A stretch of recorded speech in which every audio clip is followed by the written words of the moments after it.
ये हम टीचर्स को भी बहुत ज़्यादा मतलब एक तरीके से जो साइंटिफिक टेम्परामेंट की हम बात करते हैं से जो एक तरीके से साइंटिफिक टेम्परामेंट बच्चों में हम डेवलप कर सकते हैं, साइंटिफिक एटीट्यूड डेवलप कर सकते हैं, या हम साइंस की बेटर अंडरस्टैंडिंग हम ले सकते हैं। तो खाली स्टूडेंट ही नहीं लेते हैं, जब हम उस प्रोजेक्ट को तैयार कर रहे होते हैं तो during that preparation of project हम भी उतना ही अपनी सारी चीज़ों को सेटिस्फाई कर रहे होते हैं।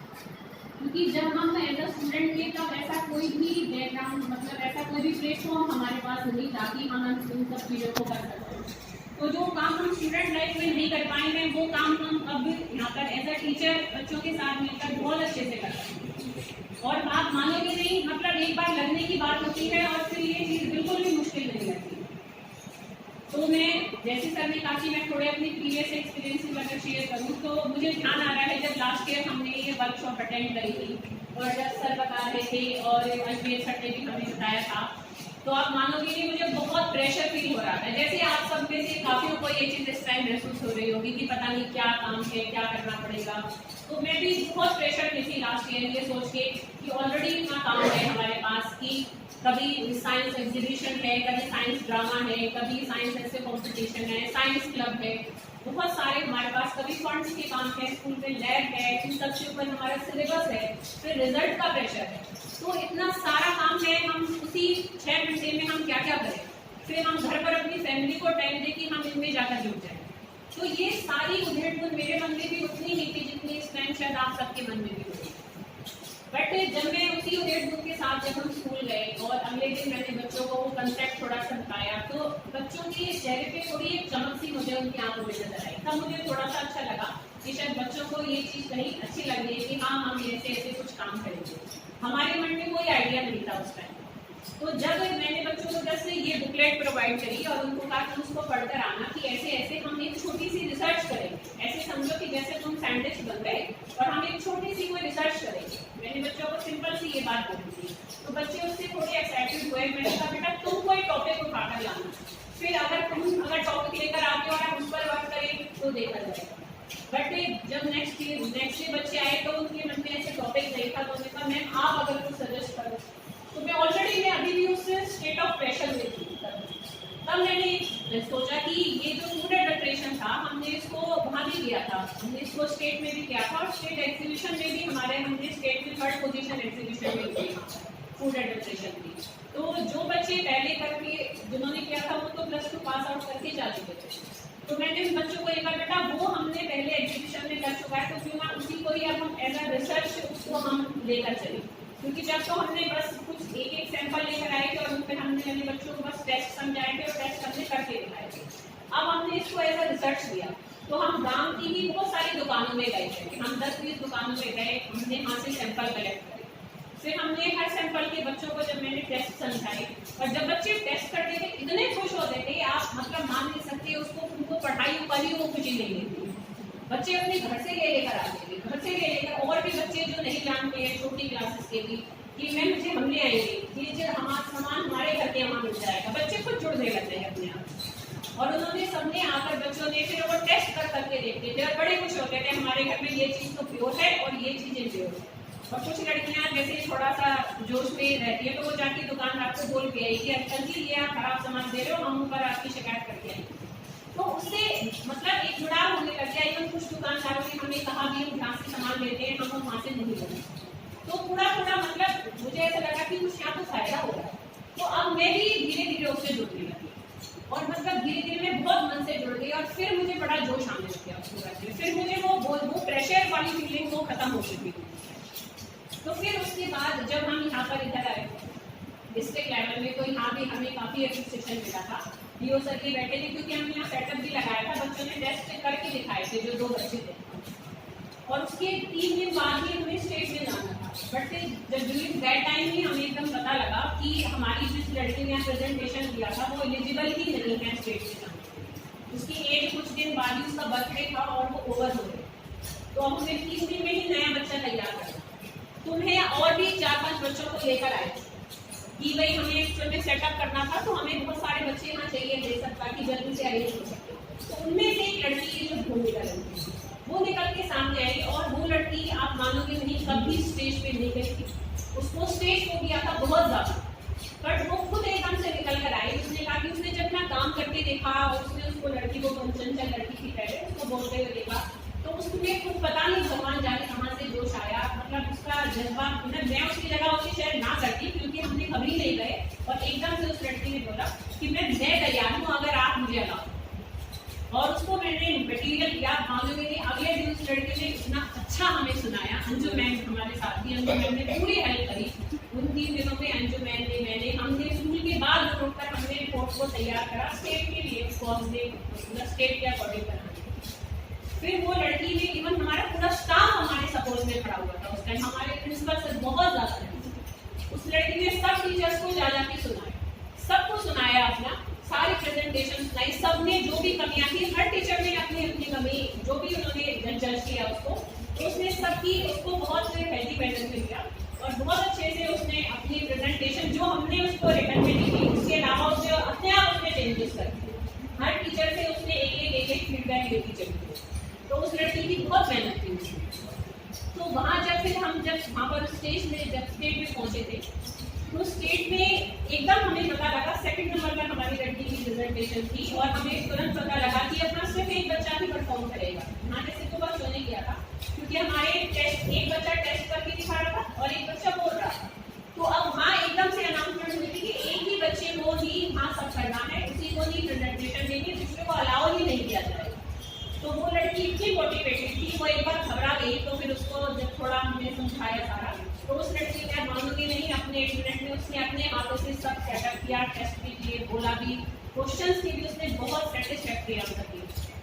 तो फिर जब हमें रात को जब हम वापस आ रहे थे, तब हमारे पास अजय सर का फोन आया था, क्योंकि और 93 टीम्स ने पार्टिसिपेट किया था और उसमें से उनको 32 टीम्स को उनको शॉर्ट लिस्ट करना था।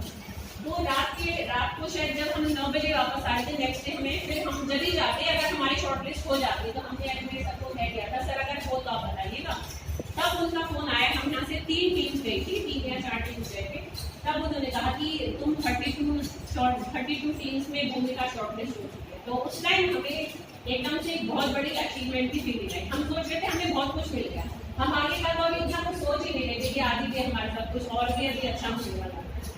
तो फिर हम जब नेक्स्ट डे हम उसमें गए प्रेजेंटेशन में, तो नेक्स्ट डे उसकी फिर सिर्फ ओनली 32 टीम्स की प्रेजेंटेशन हुई।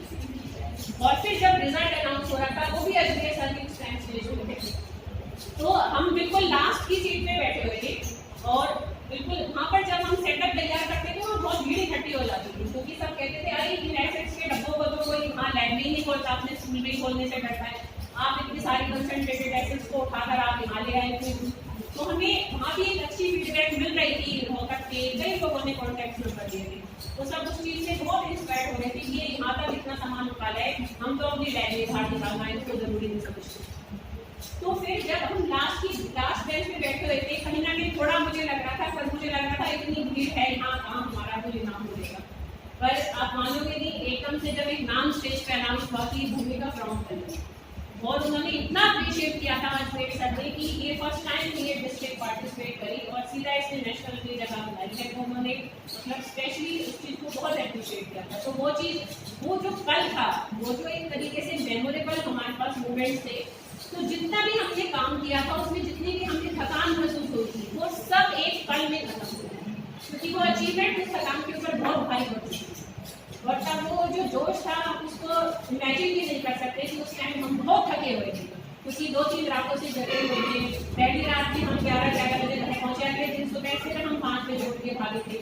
तो वो कोई थकान नहीं, हम मतलब एक इतना हेल्थी और उस टाइम हम एनर्जेटिक फील कर रहे थे कि शायद हमें कितने भी हम अगर हेल्थ के इंजेक्शन लगवा लिए जो हेल्थी, उसके वो भी हमें तो फिर जब हम, और हमारे प्रिंसिपल सर बहुत जुड़े हुए थे, क्योंकि उन्होंने हर मोमेंट पर हमसे खबर लेते रहे थे, हर आधे घंटे में उनका फोन आता था, मैम हम क्या सीखें। वो बहुत एक्साइटेड थे उस चीज़ को और वो बहुत खुश थे। उन्होंने कहा कि मैम मान गए आपको और आपके बच्चों को, बहुत खुश थे सर उस टाइम। तो फिर जब हम आए तो हमें स्कूल में भी काफ़ी, पर जब वहाँ पर जब फोटोज हो रहे थे डिस्ट्रिक्ट वाइज, तब मुझे एक कमी बहुत ज़्यादा करी कि सबके स्टेट का जो फ्रेम था वो बहुत बड़ा था, उसमें 2-2, 3-3 उसमें टीम्स थी, उसमें अधिकारी भी थे उस डिस्ट्रिक्ट के। हमारी बड़ा छोटा सा फ्रेम था, सिर्फ मैं, मेरी दोनों बच्चियां और एक 5 जनों का फोटो था। अदरवाइज 11, 11, 12, 12 सबके इतने बड़े बड़े। तो मुझे थोड़ा लगा मैंने कहा कोई बात नहीं, होने का हम कितने छोटे। तो फिर जब हम उसके बाद जब हम स्कूल वापस आए तो फिर नेशनल के लिए हम सोच रहे थे जाए ना जाए, क्योंकि भुवनेश्वर था बहुत दूरी सा। तो थोड़ा हमें जब पता लगा कि एस्पोर्ट टीचर वहाँ 5 जाएंगे और मेरा कोई ज़रूरी नहीं है उसमें, अगर वो ऑफर देंगे तो मैं जाऊँ। ऑफर मेरे पास आया था बट मैंने वो डिनाई कर दिया क्योंकि मेरी थोड़ी थोड़ी फैमिली प्रॉब्लम थी, तो मैं नहीं गई थी भुवनेश्वर, बट हमारी भूमिका गई। तो आप इस बात को मतलब आप गारंटी मानिएगा कि अगर आपका बच्चा नेशनल में चला गया 7 दिन में बच्चा बदल कर आता है। उस लड़की की बॉडी लैंग्वेज, उसके बोलने का तरीका, मतलब लड़की टोटली डिफरेंट पर्सनैलिटी बनकर हमारे पास आई। जो लड़की पहले बोलती ही नहीं थी, वो अलग बात है 2-3 महीने बाद वो वैसी होगी फिर से दोबारा, पर 2-3 महीने उस लड़की में बोलती। और आप अगर मतलब मान लो वो भी गई है तो उसको वो जो लाइफ टाइम एक्सपीरियंस मिला है, उसको लाइफ में कहीं भी कॉन्फिडेंटली कुछ भी अगर उसको अटेंड करना पड़ेगा, मुझे नहीं लगता वो लड़की कभी पीछे है। वो कॉन्फिडेंस उसको लाइफ टाइम के लिए मिल चुका है, जब उसकी जरूरत होगी वो अपने आप निकल कर सामने निकल कर आएगी। तो वो लड़की की एक बहुत बड़ी जो अचीवमेंट है। और एक और भी बात हमारे साथ वहाँ पर हुई थी भुवनेश्वर में कि वो लड़की ड्यूरिंग प्रेजेंटेशन बेहोश होकर गई थी नेशनल में, क्योंकि वो 2.5-3 दिन से भूखी थी, उसको कुछ पच ही नहीं रहा था, वो खा ही नहीं पा रही थी, सफर से वो बहुत बीमार हो चुकी थी, तो उसको हॉस्पिटलाइज कराना पड़ा था during presentation he. But still जजेस ने, भूमिका ने मुझे बाद में बताया था सर कि जो जजेस उसमें बैठे हुए थे, तो 2 जजेस बाद में उसके पास आए थे, उन्होंने कहा बेटा जितना तुम बोले वो तुम बहुत अच्छा बोले। तो हम तुम्हें उस बात पर भी पॉइंट देंगे, क्योंकि वो अलग बात है तुम्हारे पास 7 दिन हेल्थ इश्यूज हो गए, क्योंकि जब बीपी नोट हुआ तो बहुत लो बीपी में लड़की बोली थी। हम जैसा नहीं कोई बोल सकता था, इतनी अगर हेल्थ कंडीशन वर्स्ट है, उसकी विल पावर बहुत स्ट्रॉन्ग थी, बहुत ज़्यादा। तो उसी स्ट्रॉन्ग विल पावर के साथ उसने जितना हो सके उसके हेल्थ में अलाउ करा वो बोली थी। और उसी बेसिस पर क्योंकि वहाँ A to Z ग्रेडिंग थी, तो हमें वहाँ C++ ग्रेडिंग थी। फर्दर उसने कोई आगे और सिलेक्शन नहीं है। और पर भूमिका ने मुझे एक बात छोटी सी बताई थी कि मैम और सब ठीक था, बस एक बात मुझे थोड़ी अच्छी भी लगी और थोड़ी बुरी भी लगी कि जब हम रास्ते में से आ रहे थे तब मुझे वहाँ एक सर ने बोला, मैं नाम नहीं लूँगी अभी उनका, उन्होंने कहा कि बेटा मरी हुई डिस्ट्रिक्ट से आई है, मरी हुई डिस्ट्रिक्ट से, क्योंकि पलवल से, उन्होंने कहा पलवल से साइंस का कोई भी इवेंट कभी भी कुछ बाहर ही नहीं आता है स्टेट पे, तो कभी भी नहीं अटेंड करता, तुम नेशनल में आ रही। तो उसने कहा मुझे इस बात का बड़ा दुख लगा कि पलवल के इतना गंदा क्यों बोला जी, अपनी जगह के लिए बुरा सुनना किसी को भी अच्छा नहीं है। पर उसने कहा कि मैं निकल कर आई तो उसको अपने लिए वो चीज़ अच्छी महसूस हुई।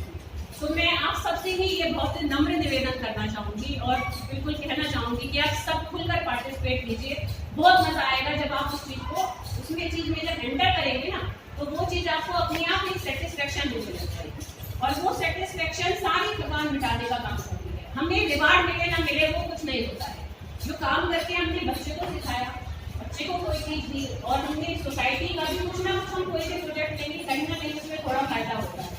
जैसे हमने एडल्ट्रेशन किया तो कुछ दुकानदारों के दिमाग में तो आया ही, सबके नहीं आया। इवन एक हलवाई है तो मैंने पलवल से सैंपल लिए थे, तो उसने ये जो आप सब जानते हो ब्याज है, तो उसने कहा, जब उसने बोला तो भाई ये खोआ दे दो, तो ये थोड़ा टेस्ट के लिए लेगा, अरे टेस्ट के लिए तो मैं मांगूंगा।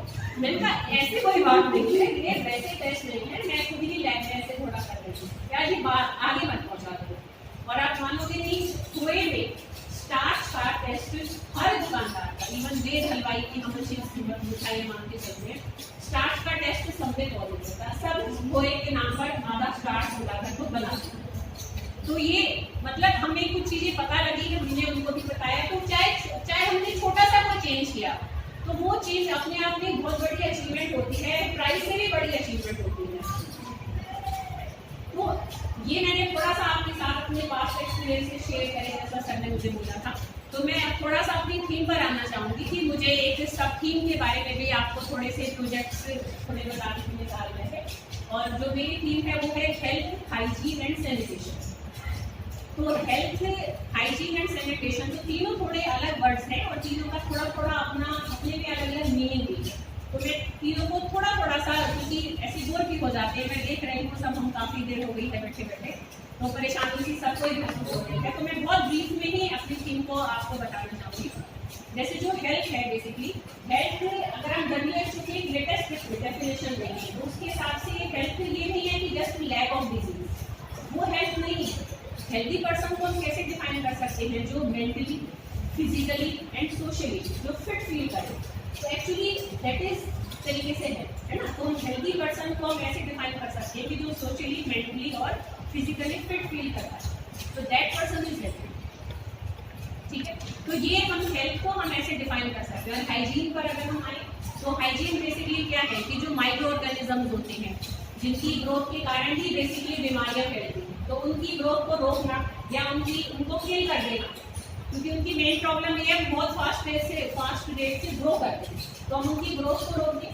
जैसे जब हम हाथ धो रहे हैं साबुन से, कोई भी एंटीसेप्टिक हम कोई भी चीज यूज कर रहे हैं, तो हम उसकी ग्रोथ को या उनको किल कर रहे होते हैं या ग्रोथ रोक रहे होते हैं, तो बीमारी अपने आप ही नहीं फैलती। तो हाइजीन बेसिकली क्या है कि हाइजीन की माइक्रो ऑर्गेनिज्म, जो इन्फेक्शियस माइक्रो ऑर्गेनिज्म, उनकी ग्रोथ को रोकना, दैट इज हाइजीन। और सैनिटेशन एक तरीके से क्या है कि जो हमारी बॉडी के वेस्ट प्रोडक्ट्स होते हैं तो उनको प्रॉपरली सेफली डिस्पोज ऑफ करना, ताकि फर्दर उनसे गंदगी ना फैले, तो दैट इज सैनिटेशन। तो ये 3 अलग अलग अपने मायने में अलग टॉपिक हैं और इनसे रिलेटेड हम चाहें तो बहुत सारे प्रोजेक्ट्स बना। जैसे मेरा फूड एडल्ट्रेशन भी इसी सब थीम के अंदर ही था लास्ट ईयर, क्योंकि हेल्थ से रिलेटेड था।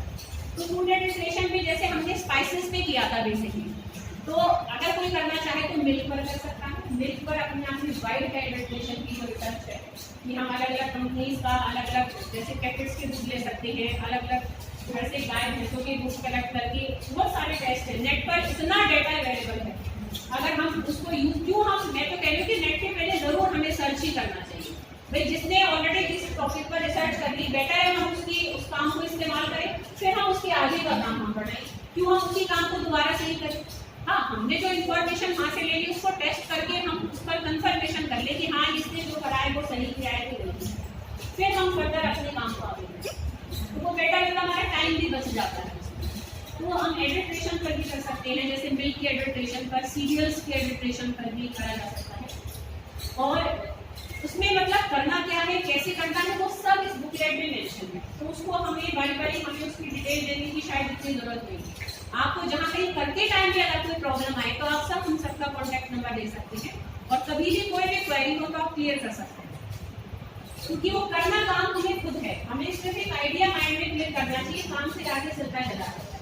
अच्छा, इसके अलावा इस टॉपिक के अंदर ऐसे भी बनाया जा सकता है कि जैसे मान लो जैसे चिकनगुनिया फैला था पीछे, बहुत डेंगू हो जाता है, तो उसमें आप देखते हैं कई लोग एलोपैथिक दवाइयाँ लेते ही नहीं है, जैसे तुलसी का काढ़ा है, ये ग्वार पत्ता है और ये जो गिलोय है, तो इन चीज़ों को इस्तेमाल करते हैं कई लोग, और कई लोग एलोपैथिक मेडिसिन लेते हैं। तो अगर हमें हमारे नोटिस में है जैसे कुछ लोग तो ऐसी ले रहे हैं, कुछ लोग ये वाली मेडिसिन ले रहे हैं, तो हमें कंपेरेटिवली स्टडी कर सकते हैं कि कौन से मतलब जो आयुर्वेदिक से कर रहे हैं उनमें रिकवरी जल्दी हुई, जो एलोपैथिक मेडिसिन ले रहे हैं उनकी रिकवरी फास्ट है, या जो दोनों ले रहे हैं उनके साथ क्या होगा। और मान लो रिकवरी एलोपैथिक वाले में फास्ट मिली, अगर हम जनरल सोचें शायद ऐसा ही होगा, आयुर्वेदिक वाले में रिकवरी लेट हुई, बट फिर हम ये भी ऑब्जर्व कर सकते हैं कि किसको वो बीमारी दोबारा जल्दी लगी, मतलब कौन वापस से बीमारी के कॉन्टैक्ट में जल्दी आएगी, समझ सकते हैं। तो हम इसमें ऐसे मतलब मेडिसिन की कोई कंपेरेटिव स्टडी भी हम कर सकते हैं अगर इस पर ये प्रोजेक्ट बनाना है। अगर ज़्यादा दूर ना जाए तो स्कूल में भी बहुत चीज़ें अवेलेबल है, जैसे स्कूल में हम सब मोस्टली शायद सीनियर सेकेंडरी स्कूल में ही यहाँ पर हम टीचर्स बैठे हुए, तो 9th to 12th के जो बच्चे हैं वो एडोलिसेंस एज से निकल रहे होते हैं। तो एडोलिसेंस एज में बच्चे के बिहेवियर चेंजेस आते हैं। आप सब आपकी क्योंकि बच्चे भी होंगे तो आप उस चीज़ों से, मेरा खुद का बच्चा है 11th से, तो हम उन चीज़ों से हम अपने बच्चे के बिहेवियर को भी शायद कहीं ना कहीं नोटिस कर रहे होते हैं। तो उस पर एक बहुत अच्छा प्रोजेक्ट बन सकता है कि उन्हीं बच्चों को लेकर अपने स्कूल के बच्चे ले लो, कहीं बाहर रख जाओ, कंपेयर करो, उन्हीं से पूछिए, हम कुछ क्वेश्चन बनाए कि बेटा 2 साल पहले तुम इस बात को कैसे सोचते थे और अब कैसे सोचते हो। भाई 2 साल पहले तुम्हें किस बात पर ज्यादा गुस्सा पहले नहीं आता था, अब आ जाता है, किस बात पर पहले रोना नहीं आता था, अब बड़ी जल्दी आ जाता है। पेरेंट्स का बिहेवियर तुम्हारे साथ पहला कैसे था और अब कैसे है, और अब हम ये भी देख सकते हैं कि जिन पेरेंट्स का बिहेवियर अगर थोड़ा फ्रेंडली है तो उन बच्चों की ग्रोथ कैसी है। तो इस पर भी अगर हम चाहें तो एक सर्वे बेस्ड रिपोर्ट बनाई जा सकती है, और उसमें अगर हम साइंटिफिक मेथोडोलॉजी डालें तो हम थोड़े बहुत बच्चों के टेस्ट भी करा सकते हैं। जैसे जो कुछ बच्चे हमारे छठ कर आ रहे हैं बिल्कुल अलग अलग नेचर के आ रहे हैं, तो हम चाहें तो उनका छोटा मोटा कोई ब्लड टेस्ट भी करा सकते हैं। मतलब अगर हम उसके हमने साइंटिफिक अप्रोच भी डालनी है, अदरवाइज सर्वे बेस्ड भी प्रोजेक्ट अगर बहुत बेटर है, सर्वे से बहुत अच्छा रिजल्ट आ रहा है, तो वो भी हम प्रोजेक्ट के रूप में दे सकते हैं। और ये तो सिंपल हम ये लें कि कौन से बच्चे क्लास में ज़्यादा एब्सेंट होते हैं, कौन से प्रेजेंट ज़्यादा है। तो एब्सेंट बच्चे बीमारी की वजह से एब्सेंट है कि कोई और कारण है, तो उसको हम हटा दें। बीमारी वाले बच्चों को ले हम देखिए उनकी मतलब जो एक तरीके से लाइफ हैबिट से कैसी है, वो बच्चे हाथ ज़्यादा धोते हैं कि नहीं धोते हैं, डेली नहाकर आते हैं, कपड़े साफ सुथरे हैं कि नहीं है, ब्रश करते हैं कि नहीं है। तो ऐसे हम 9-10 क्वेश्चन बना रहे बच्चों की सफाई से लेकर, और हम क्या करें कि जो बच्चे उन सफाइयों का ध्यान रखते हैं, उनकी प्रेजेंट की जो एक तरीके से परसेंटेज है वो ज़्यादा है, कि जो बच्चे ये सब नहीं करते हैं उनकी ये परसेंटेज ज़्यादा है। तो ऐसे क्लास स्कूल में ही हम बच्चों के ऊपर भी बड़े प्रोजेक्ट बन सकते हैं। सोशल नेटवर्क आजकल इतनी बड़ी बीमारी बच्चों के बीच में बनी हुई है, मतलब हम खुद एज अ पेरेंट्स उस चीज़ के सफर, तो हम खुद डिस्कस कर रहे थे चीज़ को, तो हम इस पर भी बना सकते हैं कि जो बच्चे सोशल मीडिया में ज़्यादा रहते हैं तो उनके बिहेवियर में क्या चेंजेस हैं, तो उनका बिहेवियर कैसा है, उनकी ईटिंग हैबिट्स कैसी हैं, स्लीपिंग हैबिट्स कैसी हैं। तो हम मतलब और जो बच्चा इनकी ज़्यादा कॉन्टैक्ट में नहीं है उसकी हैबिट्स कैसी हैं, तो एक कंपेरेटिव स्टडी करी जा सकती है। ये सुनने में हमें ऐसा लगता है कि क्या करेंगे, कब करेंगे, कैसे टाइम निकालेंगे, पर जब हम करने बैठते हैं ना अपने आप टाइम निकलता है, मतलब हमेशा दिमाग वही चलता है। आप मानोगे नहीं, जब आप मेडिटेशन का करती थी मैंने घर में सबको दुखी करके रख रखा था बुरी तरह से, मतलब कभी किसी से मैं कोई सामान मंगवा रही हूँ, कभी किसी से मंगवा रही हूँ, घर में भी मैं यही अखबारों में भी मैं वही कटिंग ढूंढ ढूंढ के काटे जा रही हूँ, तो कहते पागल हो गई है। तो मतलब मुझे ये लास्ट वो मिल गया था घर में अखबार, बट मेरी भाभी है जैसे घर में, तो उन्होंने कहा कि नहीं मंजू, बिना पैशन के कभी भी कोई चीज़ अचीव नहीं होगी। तो ये उनका पैशन, और वो अपने आप में सेटिस्फेक्शन देता चला जाता है काम, तो वो टाइम अपने आप निकलेगा। जब हम काम में घुसेंगे तो टाइम अपने आप निकलता चला जाता है, टाइम की कभी कभी नहीं होती है। सिर्फ हमें माइंड में एक थॉट को लाना होता है और उसको बस हमें एक बड़ा करके पौधा बनाना होता है। तो हम इन पर भी बना सकते हैं और भी बना सकते हैं, जैसे सर ने ओल्ड सिटीजन हैं उनके लिए सर बोल रहे थे, दूसरों के लिए वैसे भी हम देख सकते हैं कि जो ओल्ड सिटीजन एक्सरसाइज करते हैं, जिनकी ईटिंग हैबिट्स ठीक हैं, वो जल्दी बीमार पड़ते हैं कि नहीं करते हैं, जैसे गिर जाते हैं कई बार चाहे कुछ बड़े बूढ़े, तो कौन जल्दी है। जैसे मेरे घर में जो मेरे ससुर जी और पापा हैं, तो वो दोनों बहुत ज़्यादा हेल्थ कॉन्शियस है। पापा को तो शायद यहाँ बहुत लोग जानते भी हैं योगा के लिए, तो वो मतलब हम इस पर भी हम, क्योंकि मैंने खुद देखा है अपने ससुर जी को और अपने पापा को, उनके एज के जितने भी ओल्ड लोग हैं, या तो बिस्तर पे पड़ चुके हैं या चलने फिरने लायक ही नहीं है, तो उनकी जो एक लाइफ स्टाइल इतनी हेल्दी है, एक्सरसाइज और अच्छी ईटिंग हैबिट से रिलेटेड है, वही उनको इतना अच्छा चला रहे हैं। तो हम इस पर भी स्टडी करके जो लोग नहीं कर रहे हैं एक्सरसाइज, उनको मोटिवेट कर सकते हैं कि देखो भाई ये तुम्हारे सामने लाइव एग्जांपल है, एकदम सही तरीके से जी रहे हैं स्टेज में भी, तो तुम भी कर सकते हो अगर इन लाइफ स्टाइल को अडॉप्ट करोगे। 20 में से एक आदमी मानेगा, अगर हमेशा के लिए ना माने तो एक महीने एक्सरसाइज करेगा, 10 दिन करेगा, 5 दिन करेगा, कुछ तो वो मोटिवेट होगा हमारे कहने से। तो हम ऐसे बहुत सारी चीज़ों पर हम प्रोजेक्ट से चाहे तो बना सकते हैं। इवन पानी पर भी बना सकते हैं कि जो ग्रे वाटर होता है, जो कपड़े धोने से पानी आ रहा है, जो बर्तन धोने से आ रहा है, तो उस पानी को थोड़ा सा ट्रीटमेंट करके उसको यूज करा जा सकता है। जैसे एक रीड बेड करके एक टेक्निक होती है, उसमें क्या होता है कि कुछ एक्वेटिक प्लांट्स को ग्रो किया जाता है, नीचे पेबल्स डाल के और एक्वेटिक प्लांट्स लगा दो, तो उनके रूट्स में माइक्रो ऑर्गेनिजम्स होते हैं जो कि पॉल्यूटेंट्स को और जो भी गंदगी है खाने में उसको खा जाते हैं, तो पानी अपने आप उसमें से गंदगी हट जाएगी और जो मोटी गंदगी है वो पेबल्स में से छन जाएगी। तो उस पानी को खैर पीने के लिए तो यूज़ नहीं किया जा सकता, बट जैसे व्हीकल्स को वॉश करने के लिए, टॉयलेट्स में फ्लश करने के लिए भी यूज़ किया जा सकता है, और प्लांटेशन में भी प्लांट्स को भी हम वो पानी हम दे सकते हैं, तो उनमें भी इन चीज़ों को यूज़ किया जा सकता है। तो ऐसे हम सोचे तो बहुत सारे, और इसमें बुकलेट में भी और इवन हमारे पास कुछ एक्टिविटी बुक्स भी हैं, तो जो इंटरेस्टेड लोग हों हम उनको एक्टिविटी बुक भी देंगे, तो उसमें भी बहुत सारे प्रोजेक्ट्स मेंशन हैं हर चीज़ के। और प्रोजेक्ट में कहेंगे देखो कोई भी हो, चाहे आप यहाँ से उठाओ या आपकी कोई थिंकिंग हो, उसके जब काम मन से होगा ना तो अपने आप ही उसके एक अच्छे रिजल्ट निकल कर बाहर आते ही आते हैं। रिवार्ड बिल्कुल मैटर नहीं करता कि हाँ, जैसे अभी सर ने कहा कि मेरी बात इसमें वो नहीं थी कि कोई मुझे कोई अपने लिए कोई चीज़ वो चाहिए। बेसिकली बच्चा और उसके पेरेंट्स भी हैं, जैसे भूमिका के जो फादर थे वो बहुत पॉजिटिव है अपनी लड़की के लिए, तो उसको लगा कि भाई उन्होंने तो कहने का मैं तो गाँव के बाहर ढोल और वो तैयार करवाऊंगा मेरी बेटी जब भुवनेश्वर से आएगी। तो हमने थोड़ा सा उनको रोका था कि नहीं ऐसी कोई चीज़ों की जरूरत नहीं है। तो उनको थोड़ा ये लगा था कि भाई मतलब थोड़ा, क्योंकि मुझे राजकुमार सर ने एक्चुअल में कह दिया था वहाँ कि अगर मान लो निकला तो और वो लड़की ने सुन लिया, तो अब वो लड़की फिर वो बच्चे ऐसे बारी बारी कभी ना कभी पूछते रहते थे हम जी फिर कब जाएंगे जी वहाँ पे। मैंने कहा अब कोई मैसेज आएगा तो जाएंगे, हम नहीं जाएंगे कोई बात नहीं, तुम्हें वहाँ जो मिला है अपने पेरेंट्स का यहाँ स्टूडेंट सबका बहुत एप्रिसिएशन मिला है, इनाम मिला है, वो अपने आप में एक सफिशिएंट रिवार्ड होता है। और वो सब मिले ना मिले जो काम का सेटिस्फेक्शन होता है मेरे हिसाब से वो हमें सबसे बड़ा रिवार्ड होता है। और खाली भूमिका और अपना ने नहीं सीखा, हमारे स्कूल में बहुत सारे ऐसे बच्चे हैं जो सारे टेस्ट जानते हैं एजुकेशन, वो बच्चे क्योंकि हमने स्टेज पर भी जब हम स्टेज जब हम एग्जीबिशन में गए थे तो हमने पूरे स्कूल को सारे टेस्ट करके दिखाए थे स्टेज पर। तो बच्चों और वो कई टेस्ट इतने सिंपल हैं कि घर में पानी है, घर में जो चीजें हैं उनसे ही हो जाती है, तो वहां से भी हम उनको कर सकते हैं। तो बस अब मैं अपनी बात को खत्म करना चाहूंगी और आप सबसे फिर से ये रिक्वेस्ट करना चाहूंगी कि आप प्लीज सब डिस्ट्रिक्ट में बहुत अच्छे से खूब जोश के साथ सब पार्टिसिपेट करें। इस बार की मैं गारंटी देती हूँ कि आपको बहुत मजा आएगा अगर आपने मन से पार्टिसिपेट करोगे। और स्टेट का अपना एक एक्सपीरियंस होता है, वहाँ और भी बहुत सारी एक्टिविटीज साथ साथ में चलती रहेंगी, तो उनसे भी हमें सीखने का बहुत मौका मिलेगा। तो मैं चाहूंगी कि इस बार स्टेट में हमारा जो फोटो का फ्रेम है वो बड़ा है।